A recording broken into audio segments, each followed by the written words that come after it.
Here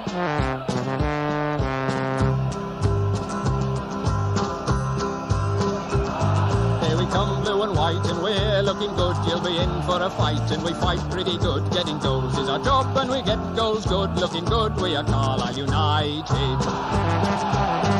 Carlisle United, the team that's on the ball. Carlisle United, the team for one and all.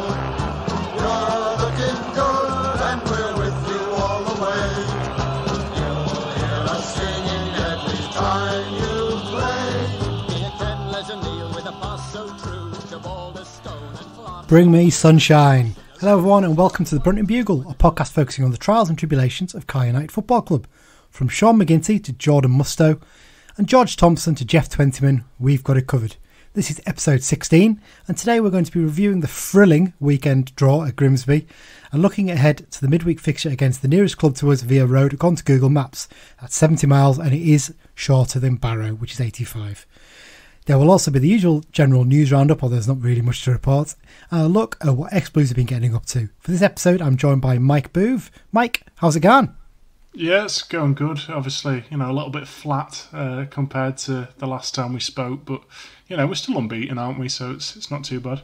Yeah, definitely. Do you know what connects those four players in the intro there? I haven't got a clue. Is it... It's quite an obvious one today, really. They've all played for Carlisle and Morecambe. Is it Manchester United? Oh, okay. No. Carlisle and Morecambe, they've all played for. Okay. So obviously Sean McGinty, we all remember him and his, I think the shortest ever appearance for Carlisle United of about 90 seconds, something like that.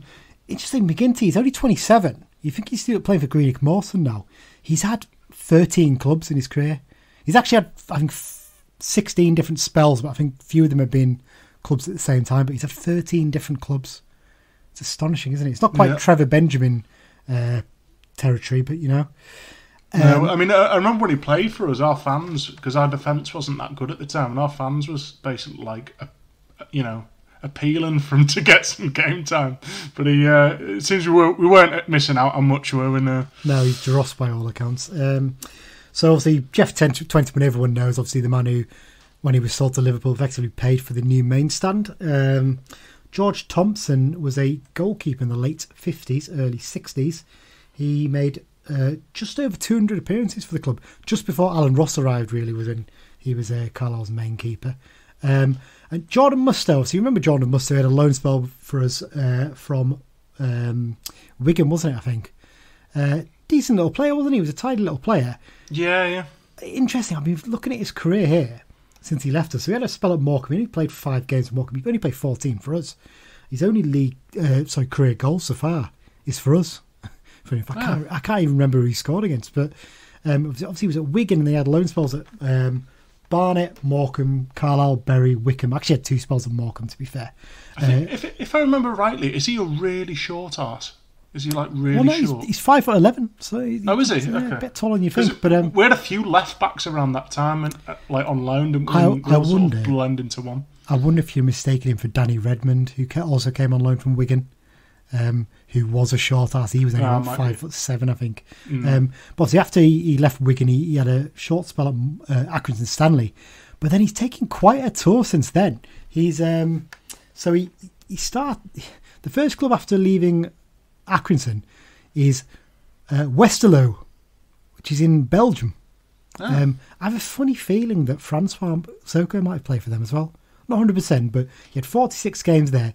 He then ended up at SJK, which is actually, oh God, I'll try and pronounce this, Saint-Jean Jalkapalakolo. I don't think I got that right.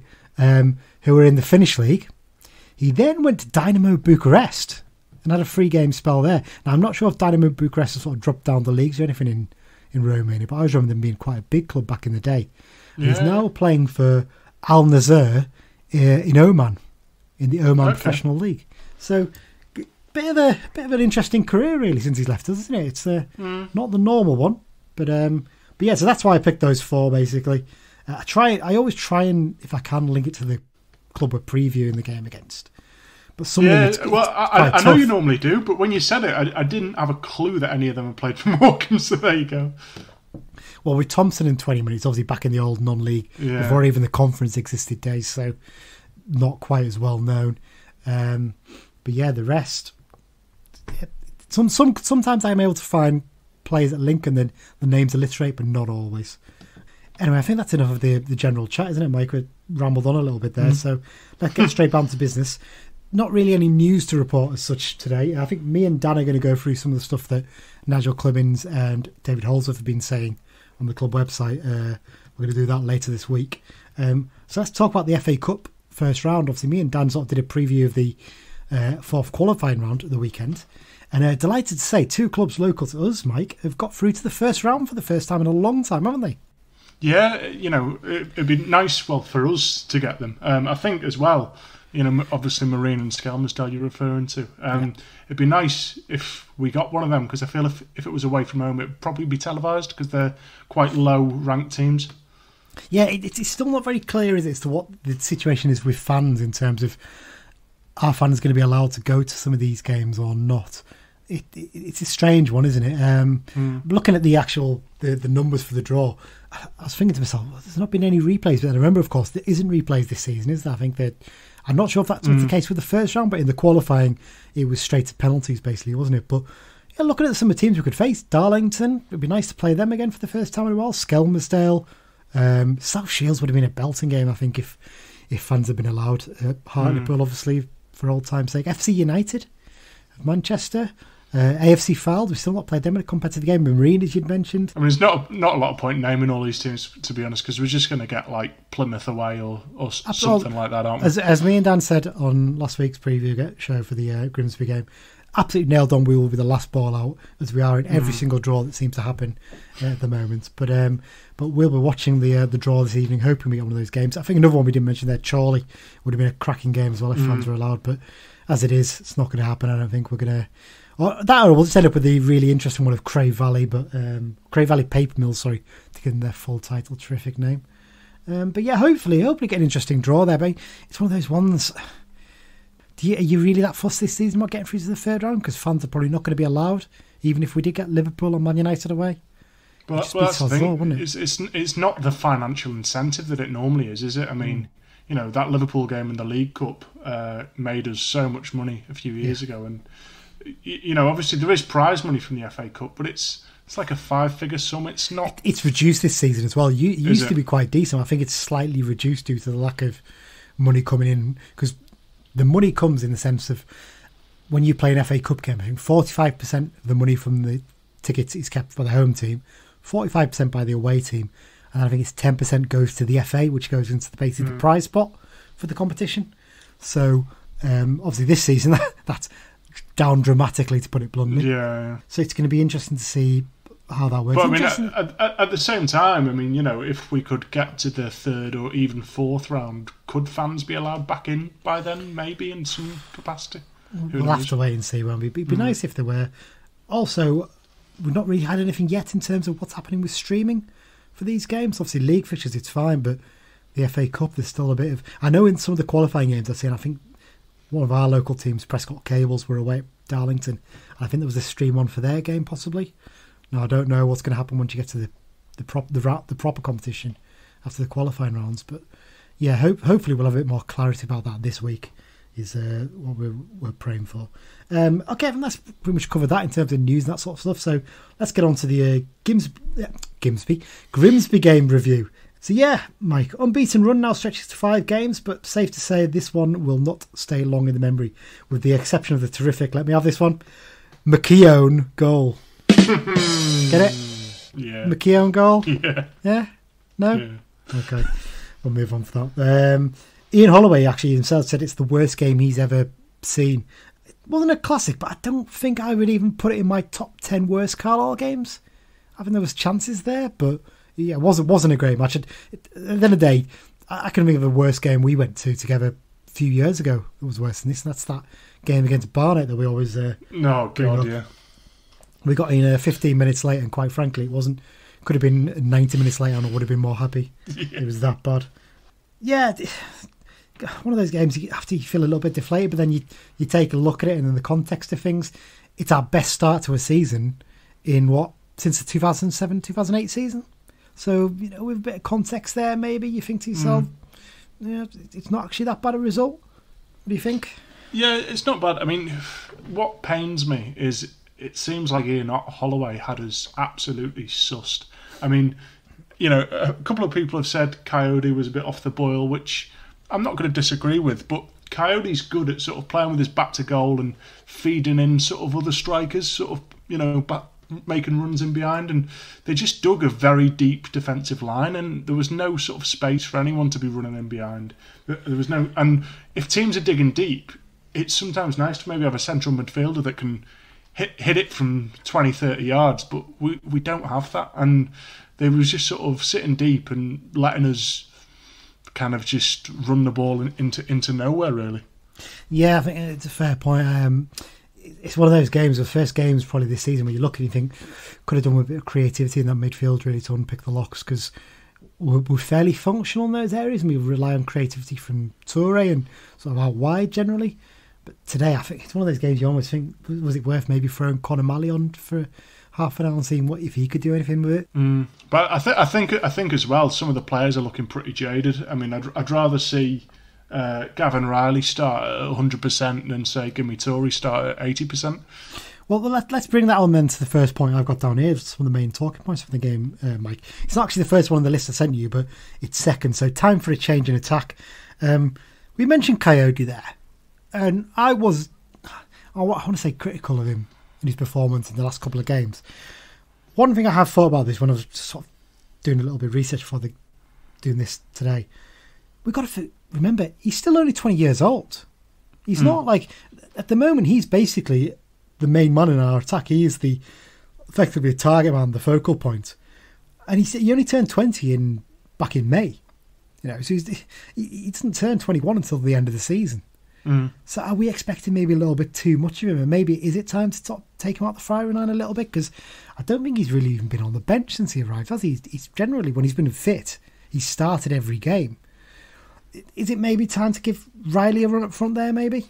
Yeah, I mean, I think we've mentioned before that we have good depth in attack, so you can't really be affording to have an off day because there are other lads absolutely chomping at the bit to get a go, but Beach has to be the one to give them a go if, other players aren't performing. Yeah, it's one of those things as well. I do wonder, me and Dan have touched on this before, I can't remember if we've touched on it with you, Mike, but are we becoming a little bit too reliant on Coyote's throw? Is that maybe the reason why we're keeping him on in games, thinking, we can launch the ball into the box? Especially when we've got Luis Alessandro, who, it's not quite as good as Coyote's throw, but it's not far off. You could use him as well if you really needed to. It's one of those ones you think, are we just a little bit too reliant on him there? And is that the reason why he's staying on in games? But Coyote's a player as well. I mean, he scored a couple of goals where there's been set pieces and it's pinged off a couple of players in the box and he's just sort of got on the end of it and scored. Would you want him in there? Exactly, you want him in the box for these throw-ins to be doing that, but he's not, is he? So, I think maybe we are a little bit over-reliant. I mean, maybe once in a while have Coyote or someone and do a training ground thing and take it short and, do something like that. I don't know, but it just seemed we're not scoring off them.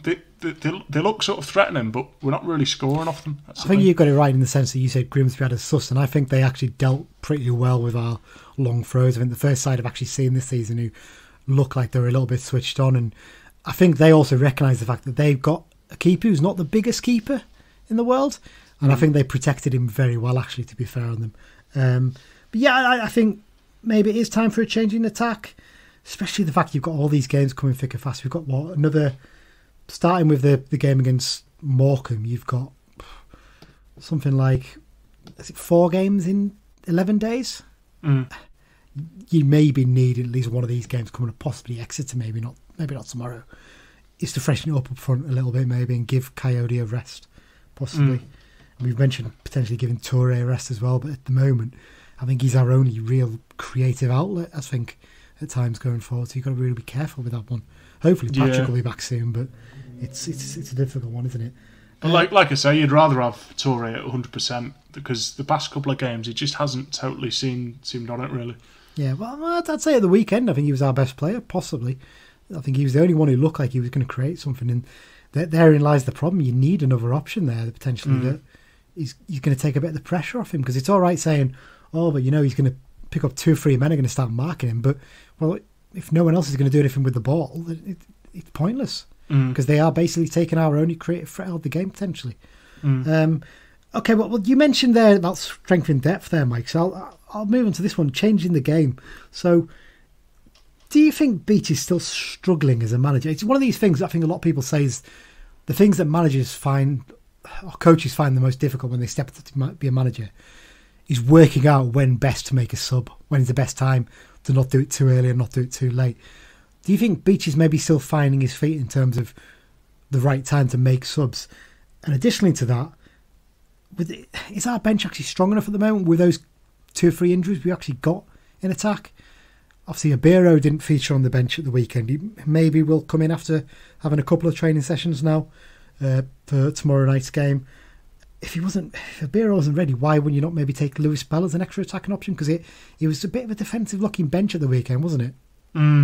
Yeah, I mean, there's a bit of me that feels that Beach is almost a little bit afraid to kind of make bold tactical changes. In that if they backfire, obviously it looks like an idiot. If they come off, then sometimes it's not always him that gets the praise. It'll be the sub that comes on that gets the praise.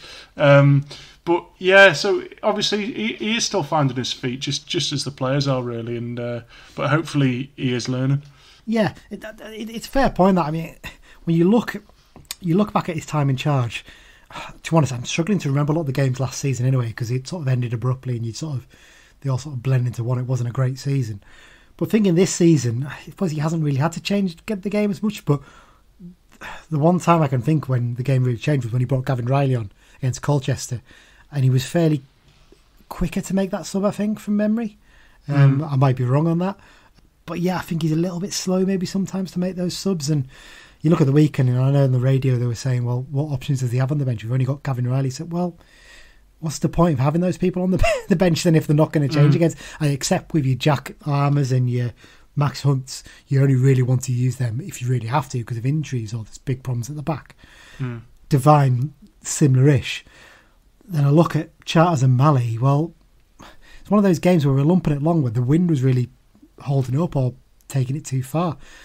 It's one of those games you think, get the ball on the ground and play it a little bit. So why don't you give Charters or Malley a run? Maybe they're not doing enough in training, but then again, the question is, why have them on there? I think I would have liked to have seen Lewis Bell maybe on the bench at the weekend, and maybe one of those games you just throw him on and give him his league debut and have a run at the end. But Chris Beach sees him in training every day, so he'll know a lot better than us, I guess. Yeah. Well, I mean, it's funny you mentioned Charters because he was very good at youth level, and ever since like lockdown, he's really sort of beefed up quite a bit since the last season. I think a lot of young lads, they would have just spent the entire summer playing FIFA and eating crisps, but he's like really sort of worked hard. You know what I mean? And which you really like to see. I remember a few years ago when we had Kyle Dempsey and. The first day of pre-season, obviously he left us this pre-season, but the first day of pre-season they did the bleep test to see where everyone's fitness was at, and Kyle Dempsey completed it. It's some players that they'll either sort of really knuckle down and crack on, or others they just don't really have what it takes. Here's my claim to fame, Mike. I have also beaten the bleep test back in the past. Back in secondary school, yeah. No, 100% did I. Christ, I could barely beat level 1 now. But genuinely in school, I beat the bleep test, so up yours if you don't ring. I really did. My brother will be sitting laughing listening to this, because my brother is a very good runner, to be fair to him, and he'll be listening thinking, there's no chance you beat that. But Blaine, yes, I did beat the bleep test, so there you go. Speaking of beating, hard to beat is the next one. Bit of a sloppy goal to concede, but bar that, we don't really look like we're giving away many chances at the moment, do we? We had a not entirely new defence. Obviously, Anderton arrived toward the end of last season. Hayden was already here. But your goalkeeper, your right back and your other centre-back are completely new to the club. With that lack of pre-season, are we finally sort of seeing that defence moulding into a tightly knit unit now and showing the benefits of games together? Yeah, I think so. I mean, Farman seems to sort of be quite assured, and he comes out for through balls and stuff. And I feel like the defence are quite relaxed, sort of knowing that they've got. He's still a bit punchy, isn't he, on crosses? I think I'd like to see him claim a couple more, maybe. Yeah.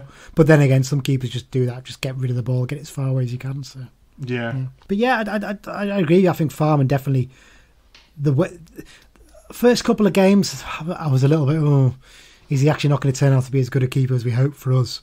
But actually, I think he's looked better and better. He's made some really smart saves towards the end of games, particularly in the last few matches. Yeah. But yeah, it's interesting that he's actually alternating the two sub-keepers, isn't he, over the last couple of games? I think he's gone Dewhurst, Norman. So I don't know what that's about. I think maybe trying to keep Sheffield United happy there, maybe. I don't know. While keeping Norman happy at the same time. Yeah. But yeah, it's one of those ones, isn't it? With that lack of pre-season, there was a feeling of, it's difficult to, get the squad together and get them used to playing with each other.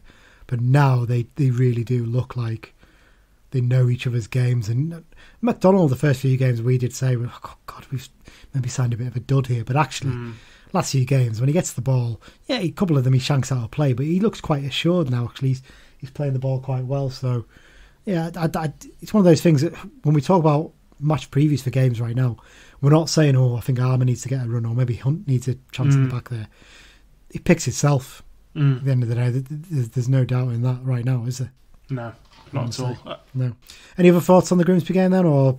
No, not really. I think we've pretty much covered it. It's just, like I say, it's concerning that Grimsby had us sussed by digging deep, and I hope that other teams don't take heed of that. Otherwise, there's going to be some very long games ahead of us. Yeah, I think it's one of those games that we maybe need to work on a bit of variety beyond. We are a fairly direct side. That doesn't mean we just knock it along all the time, but we're quick and direct, and we've got fast-paced players. But we maybe need to be a bit more, thoughtful, intelligent in our play as well sometimes. Okay, Mike, I think that pretty much sums up part one for us, doesn't it? So we'll take a little break now, and we'll be back soon to discuss the midweek game against Morecambe.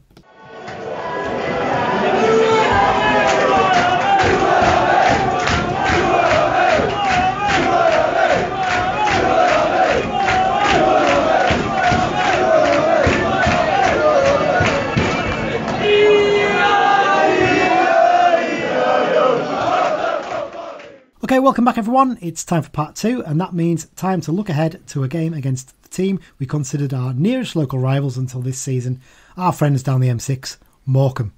Okay, Mike, I love giving my interesting facts now. Some not particularly interesting ones here, but they'll do. So this year is actually Morecambe's centenary year. They were formed on May 7th, 1920, in a meeting between local sporting enthusiasts that took place at the Westview Hotel on Morecambe Promenade, joining the Lancashire Combination League later that year. I had a look on Google Maps on Street View, and I don't think that exists anymore. I think that's where some of the arcades are. I think it's the Oasis Arcade, around about that area. So it's not a pub we've been in, unfortunately. That's quite sad. So they spent most of their existence playing non-league football until they were promoted into the league via the playoffs in 2007, thanks to Danny Carlton's winning goal at Wembley. You remember that goal? Yeah, it was I think we basically signed him because of that goal. That can be the only reason, surely, because he wasn't that great for us, was he? Bless him. Hard worker, Danny Carlton, wasn't he? You can't knock him for that. But in terms of quality, although I always look back at Danny Carlton and think to myself, I know Mark Bridge-Wilkinson will claim that goal because he scored it, but wouldn't it be nice to just give him that goal against Leeds? I think that would have given his confidence a real boost. That. But at the same time, Bridge-Wilkinson did the hard work of megsing two Leeds players. I know, but I think I look at it again. I'm sure Carlton got a little touch in it. When you watch it back, it looks like there's just not massive, but enough.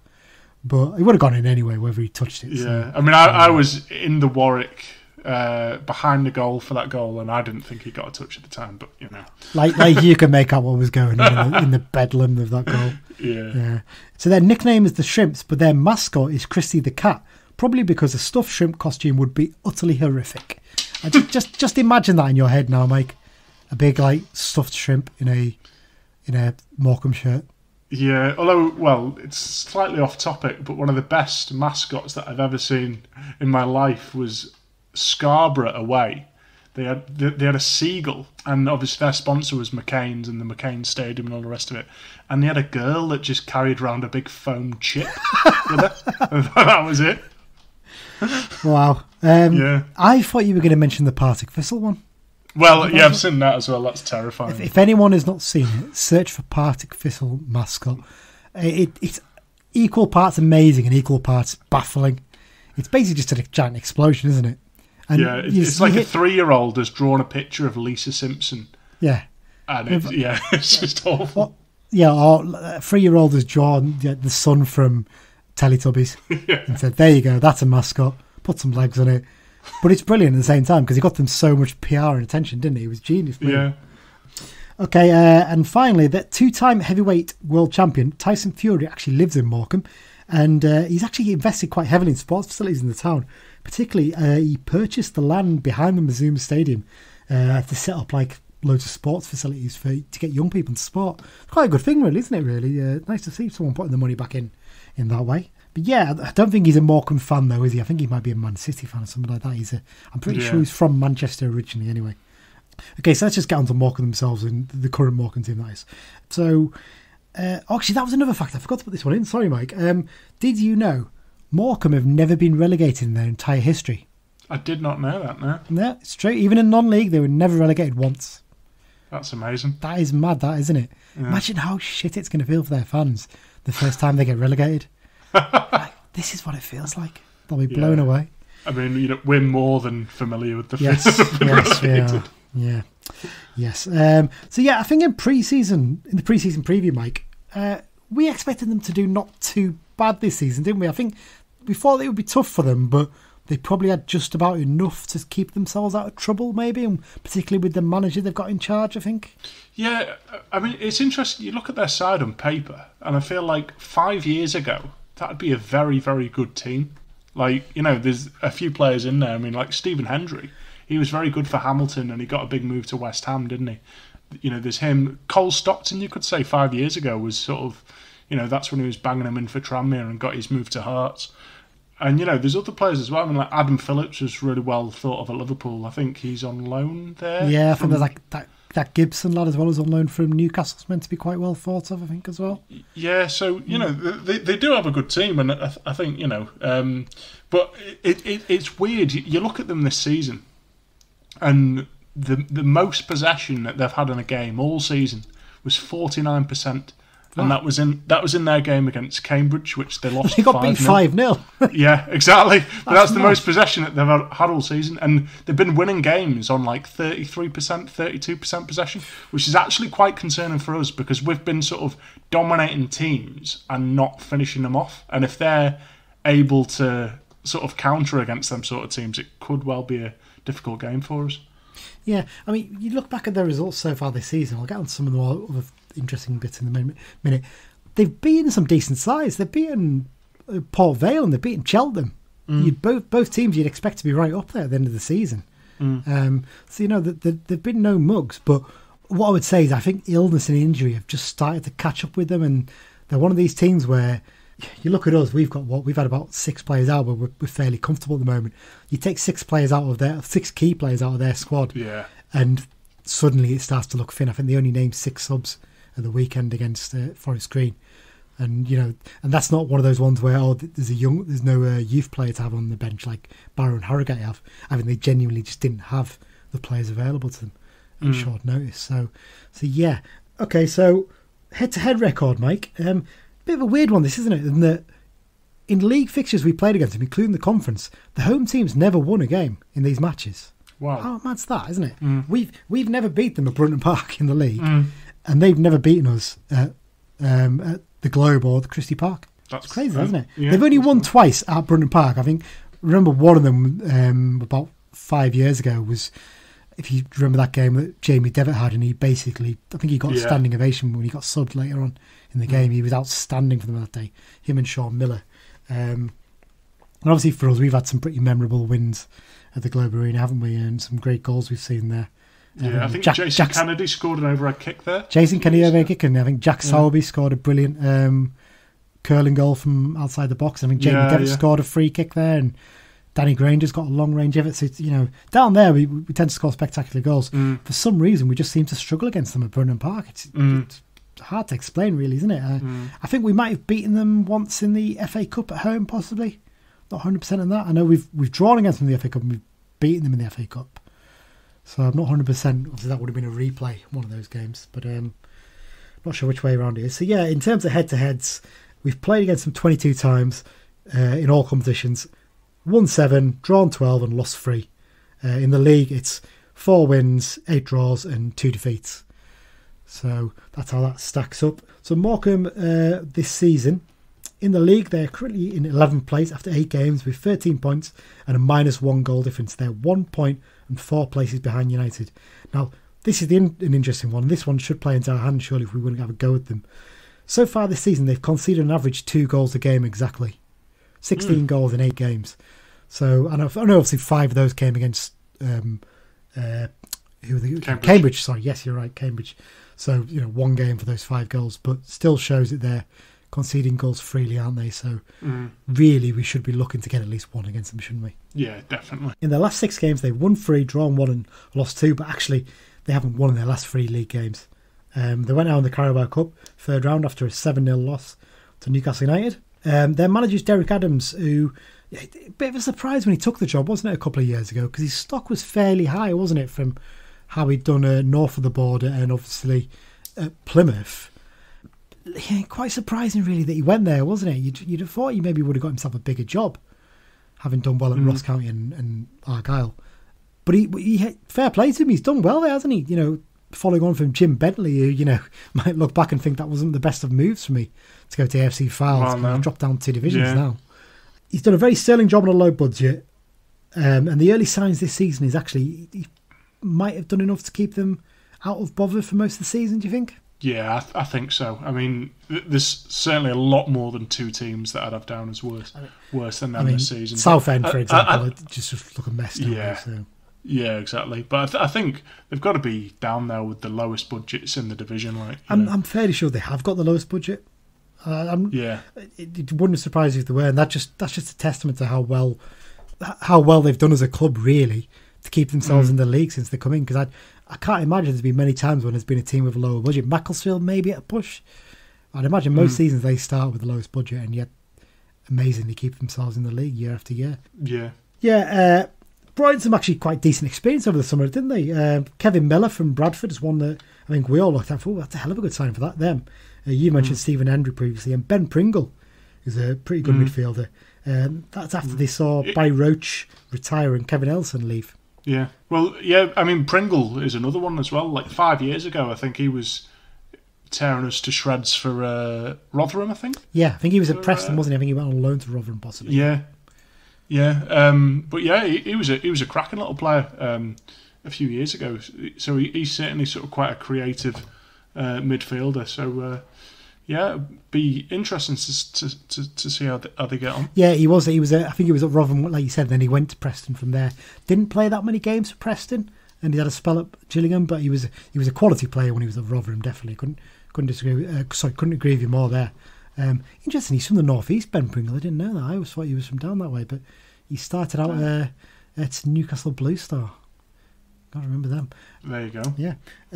Ex-Blues in their squad. There's 3 of them. So it's Nathaniel Knight-Percival, John O'Sullivan and Cole Stockton. Not 3 names that really live in the memory as brilliant players for us, do they? I mean, John O'Sullivan did okay at the first, but sort of faded away quite badly, didn't he, I think? Cole Stockton had the cleanest shorts that I've ever seen a Carlisle player have, after a full 90-minute game. He just didn't want to get stuck in, did he? Curl made out a big fuss about signing him, didn't he? And he tried signing him that summer and then didn't work out from Hearts. So, he was, by all accounts, on a decent wage as well and made a real effort to bring him in. And it made 0 effect, didn't it, on in terms of making us a better squad. He was, I think he would get 1 goal, I think. His time was. I think he was sent off in a game as well. It's good that we can slag him off because he's probably not going to be playing on tomorrow, so it's fine. Yeah, exactly that, Mike. And why do you think I put that in there? Star man this season, from the reports I've read so far, despite the fact they've conceded so many goals, is defender Sam Lavelle. I think they think quite highly of him, don't they? I think there's a few bigger clubs actually watching him. He's a young Scottish defender. He started out at Blackburn, had a spell at Bolton, but he's been at Morecambe now for 3 years. He's still only 24 years old. I say he's Scottish, he's actually from Blackpool, but he's played for Scotland youth sides. But yeah, he's one I think they think quite highly of and think could end up going to a bigger club at some point. Won't he be learning it all from Knight Percival right now, won't he, I suppose? But yeah. Okay, team news. For Carlisle, Callum Guy's still being monitored by looks of things. He didn't have as good a game. He still got about in midfield, but his set pieces weren't quite as strong, were they? And he did look like he was maybe just struggling a little bit in the against Grimsby. So you wonder whether he's one of those ones. If this game, if we can get ourselves a decent lead, you can maybe take him off and give Mali or Charters a little run out and see how they do in midfield, possibly. Obviously, we mentioned Abero previously. Didn't feature again at the weekend. You wonder if maybe he will come onto the bench. Obviously, mentioned the fact that we didn't really have many attacking options at the weekend. You'd maybe like to see him involved. Do you reckon, Mike? Yeah, I mean, I think obviously he'll just be earning his spot in the squad on the training ground, just like everyone else, Ronnie. And we definitely need more attacking options on the bench. Yeah, obviously, it's down to Beach to decide who's working hard enough in training to earn that spot, because there's going to be players who are fitting round to go and they're not even making the matchday squad. Yeah, at the moment, injury-wise, pretty much the same as it has been, isn't it? So Walker and Dickinson are out till the end of the year.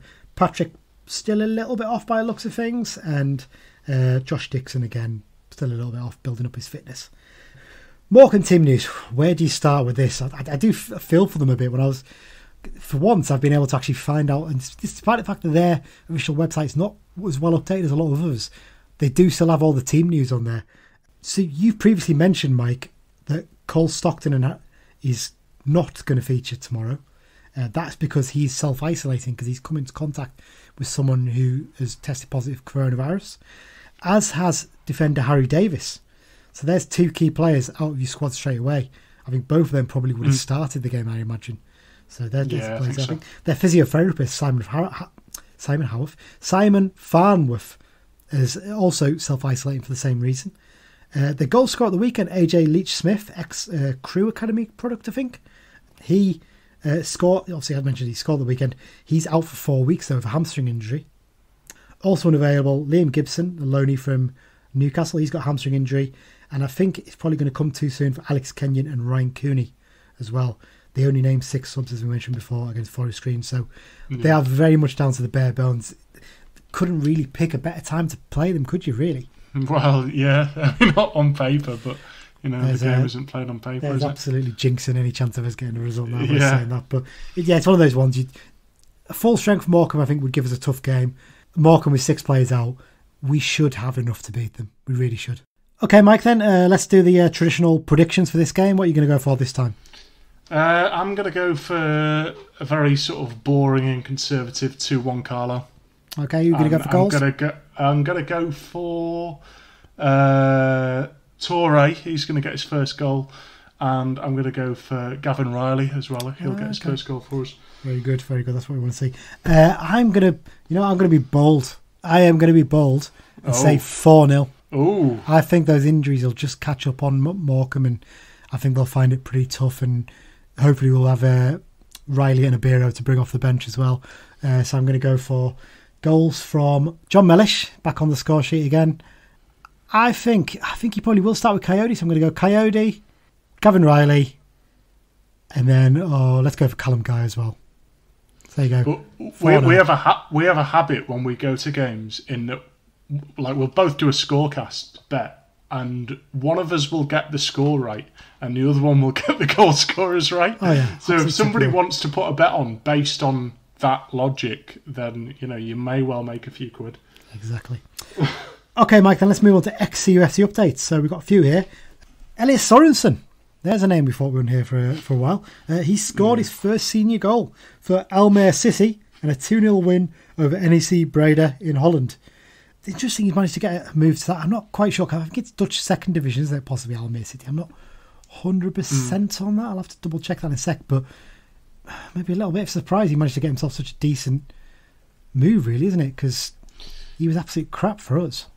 Yeah, I mean, I remember last season a few fans were sort of saying that he should get a run in the team, and we were just saying, like, you were not at Scunthorpe. Like, his movement off the ball was just abysmal. Like, he didn't touch. I think he played the first 45 minutes, didn't he? And then he got taken off for Ryan Loft, and he didn't touch the ball once, and then 45 minutes. Well, so it seemed anyway. He may well have done, but I think he just did not want it. I think there was real problems with his attitude by all accounts, and actually probably going on loan to somewhere abroad where he's got away from the distraction in Newcastle probably is helping him a little bit. And actually, I've just looked at the table there. They are second division side in Holland, but they're second place, just behind Cambuur. So yeah, no, decent move for him. You know, I mean, hopefully the lad, because clearly the lad's got ability. I mean, he wouldn't have been bigged up so much if he didn't. He just maybe just needs to sort his attitude out and work out what he wants to actually do as a career. Goals this weekend. A couple of goals for ex-Carlisle players, Paddy Madden and Charlie Wyke, both on the score sheet for Fleetwood and Sunderland. For Madden, it was a 2-0 win over Gillingham. For Wyke, it was Sunderland's 3-1 defeat to Portsmouth at home. Also on the score sheet, but not in the right net, Jack Sowerby scored an own goal for Northampton in a 2-0 defeat to Charlton. So all the goals in League One for our ex-players this weekend, isn't it? And this one I just spotted this morning. I basically I've got Google alerts set up so I get updated on any mention of Carl United, and this one came up from I've just noticed my misspelling of his first name here, Mike. Have you seen that? Yeah. So yeah, Troy Archibald Henville has started his coaching career at Spurs in the youth setup there. There's a really interesting article about it on The Athletic. Obviously, you've got to be a subscriber to read that. But if you are a subscriber, we'll post a link up on the Twitter page. It's a really interesting read. It's about young black coaches being able to get into the game a bit more and what the Spurs are doing to try and improve that. Really interesting that he's got into coaching. It's one of those players, isn't he, Troy? I suppose if his knees weren't so knackered, he never would have joined us, would he? No, exactly, yeah. I mean, he would have been, championship level at least? Minimum. I think he could have been a Premier League player. It's such ability probably on the ball. But by all accounts, he didn't train, basically, because his knees was very similar to what Ledley King has. And Ledley King actually features in that article as well, funny enough. Well, that's the thing. Well, for him to be retired and coaching now, I mean, I wouldn't have him down as old.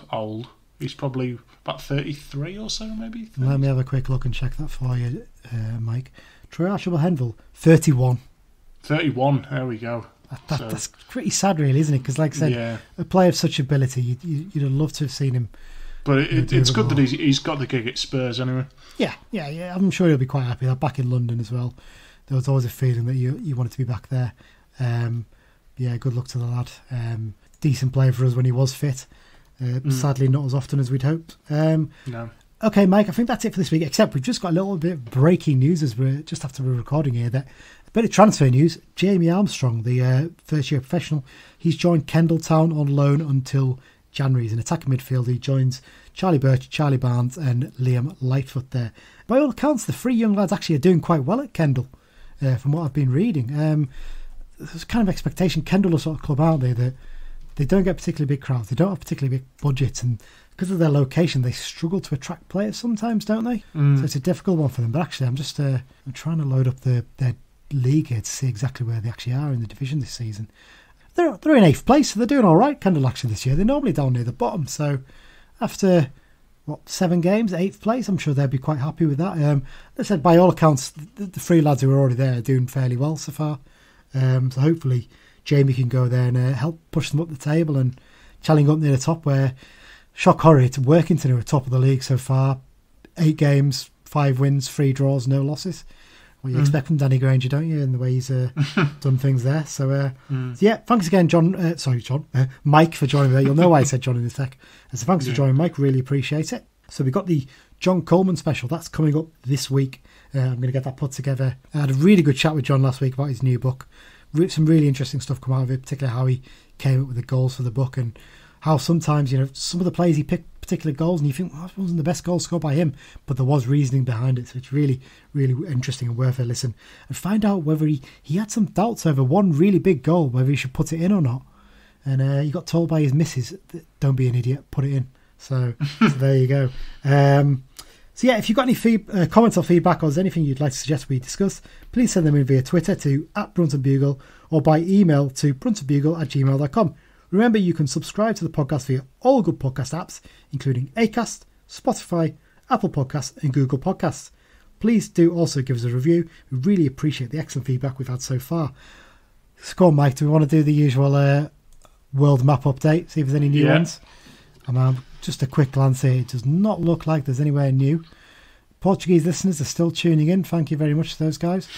Vietnam's still up near the top. I mean, United Kingdom and USA are the 2 top ones, to be fair. If I go to the next page, there's nowhere new. Cyprus, we've got a repeat listener. Chile, Sweden. Still only 1 listener in Germany. That's very unusual, isn't it? I wonder whereabouts in Germany they're listening. Looks like it's in Munich. So Munchen. Maybe Thomas Muller's giving us a listen his days off. Maybe. Who knows? Can you imagine?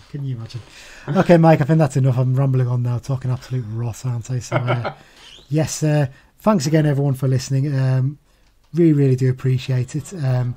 Keep listening. We'll be back later in the week with another episode. Up the Blues.